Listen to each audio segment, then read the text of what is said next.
And after sharpening the apex to 1 degree shy of the plank length, you'll finally have mastered the lifelong practice of knife sharpening. So the other day, I got this comment. I'm beginning to think your perfectionism is too overwhelming for me. I'm just a housewife wanting a knife to cut food in my kitchen. My late husband would sharpen my knives with a pocket whetstone. He did not use a strap. They would be so sharp he could shave the hair on his arm. Tell me how to achieve that, please. My knives are nothing crazy expensive, just Victorinox. First, thank you very much for watching. I appreciate the comment and the idea. And that idea is, let's take a look at some knife sharpeners and rank them from the least difficult to the most difficult, and show you some of the sacrifices you'll be making if you choose a beginning system that requires very little skill, and some of the benefits of the higher skill systems. And we'll rank these systems from the easiest to the hardest, meaning the least skilled to the most skilled, so that you can decide which system best suits your needs. But hold on, we have to discuss something real quick, which is kind of taboo in the knife sharpening world, which is knife sharpening in and of itself it's difficult. You see, I want a knife sharpening system where I can just completely blindfold myself and still get amazing results. I hate to break it to you, but that system doesn't exist. You see, knives are made from hardened steel, which gives them the strength they need to hold a steep angle to form a sharp apex, which cuts stuff. Now, unfortunately, that hardened steel is hard to grind, which makes knives relatively hard to sharpen. At least harder to sharpen than Play-Doh. So because of that, knife sharpening manufacturers have invented all kinds of different ways in order to make it easier to sharpen a knife. Now, unfortunately, when you take the skill out of a process that is inherently difficult, you typically have to pay for it. That's all my money. So essentially, you end up trading the skill you need to use those cheaper systems for money.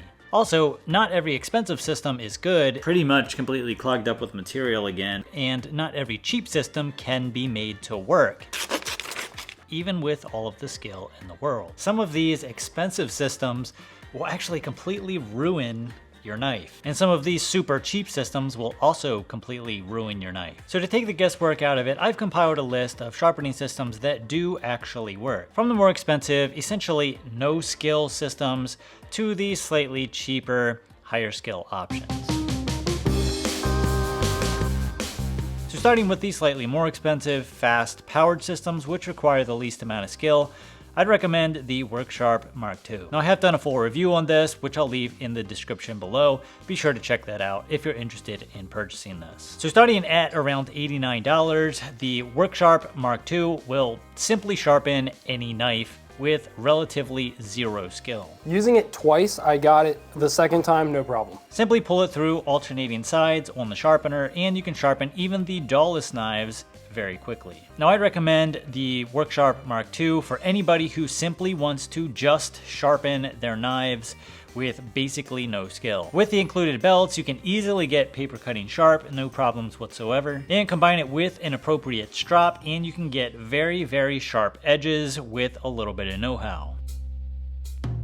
And for the vast majority of people who are not knife people, you guys know who you are, this is probably the system that I'm gonna recommend the most out of any other system. It will just sharpen your knife without too much fuss or mess or skill involved. It'll just sharpen a knife. Now, some of the disadvantages of the powered systems like the Worksharp MK2 is that they tend to sharpen very quickly, which makes them easy to use, but also easy to mess up. Yes, they do sharpen fast and require basically no skill in order to sharpen, but they can require some skill to make sure that you don't mess up certain knives, meaning that they can remove material where you don't want the material removed. And this is the reason why I'd recommend these to people who aren't necessarily knife people, but still want very sharp knives. If your knife drawer looks like this is probably for you. If your knife drawer looks like this,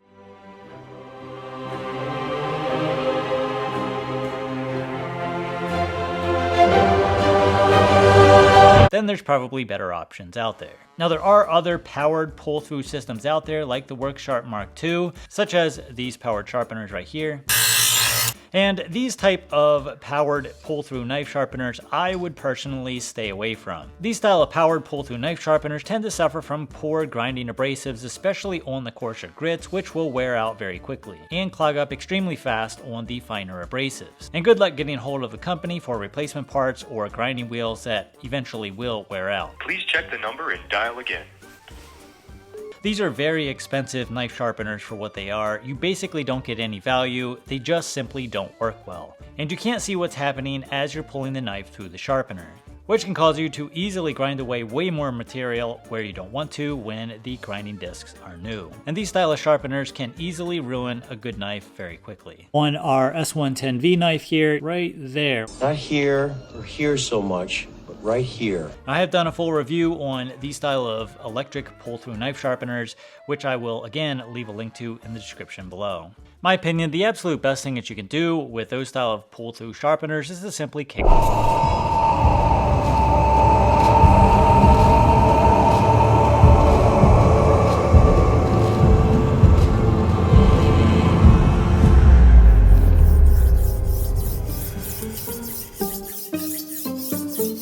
Now next we have kind of a weird category, which are the rolling knife sharpeners.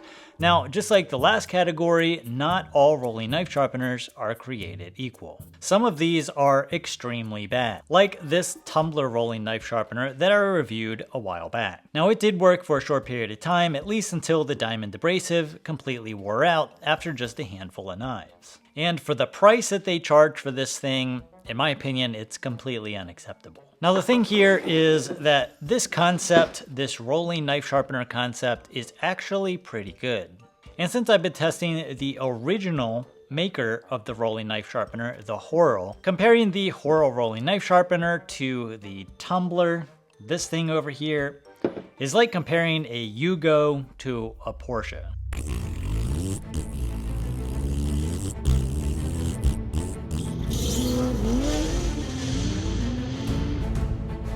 They both will technically get you there, but one will get you there faster and will actually get you where you want to go. Now I would recommend something like the Horrell rolling knife sharpener primarily for kitchen knives, and for someone who isn't super comfortable of the power tool-like feel of the Worksharp. Now these do require a little bit of elbow grease to use with the appropriate knife. Simply put the knife against the magnet angle guide and roll the knife sharpener back and forth along the edge, alternating sides every so often until the bevel forms an apex.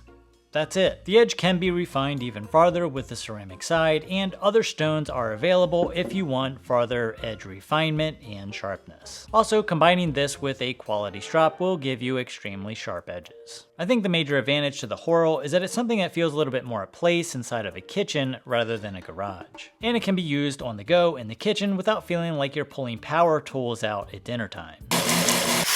Now I think some of the disadvantages to something like the Horrell rolling knife sharpener is that it doesn't work very well with smaller knives. And the price tag is a little bit high in my opinion, even though the quality does match that higher price tag. However, when comparing it to slightly more advanced sharpening systems like fixed angle systems, I think you really need to consider how you're going to be using the knife sharpener to figure out which one is right for you, especially at that higher price tag.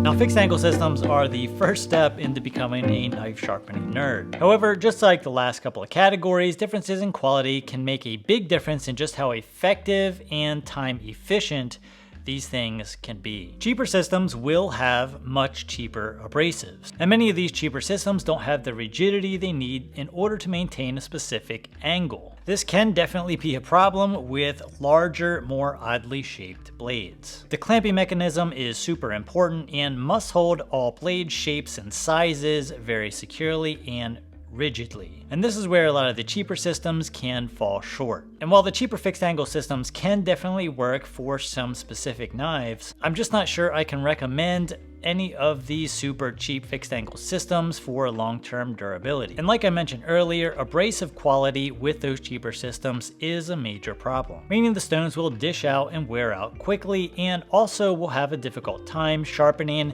modern high hardness, higher carbide content steels. For me, one of the best, more entry-level fixed angle systems out there is the KME. Now I've also done a review on this exact system, which I will also link in the description below, and a card up here if it shows up. sometimes they don't. While the system may seem slightly expensive at first glance, it does check all of the necessary boxes in terms of quality, stone quality, rigidity, availability, as well as a good support network. Now the stones included with this system are some of the best stones in the business, hands down, and are capable of sharpening any steel known to man. Now the positives to fixed angle systems are they will sharpen a knife just as good as any other system out there, maybe even better than Freehand. They are capable of producing some of the best edges on the planet when combined with the appropriate stones. There is no limit in terms of what a quality fixed angle system is capable of. And they do take a lot of the skill out of the equation of getting to that extreme level of sharpness. Now the disadvantages is even though these sharpeners are considered as no skill or less skilled options, they do require a little bit more dexterity and fiddliness in order to use properly. They also require more time than just about any other system out there. Yes, even freehand. These are slower than freehand sharpening. And I think the time involved in getting the system out, clamping the blade in place, adjusting everything that needs to be adjusted, sharpening with relatively small stones can be off-putting for a lot of people. And this is really where learning a skill or learning how to freehand sharpen can come into play. You can cut down on a lot of the time necessary in order to use a system like this if you're willing to take the time to learn a skill.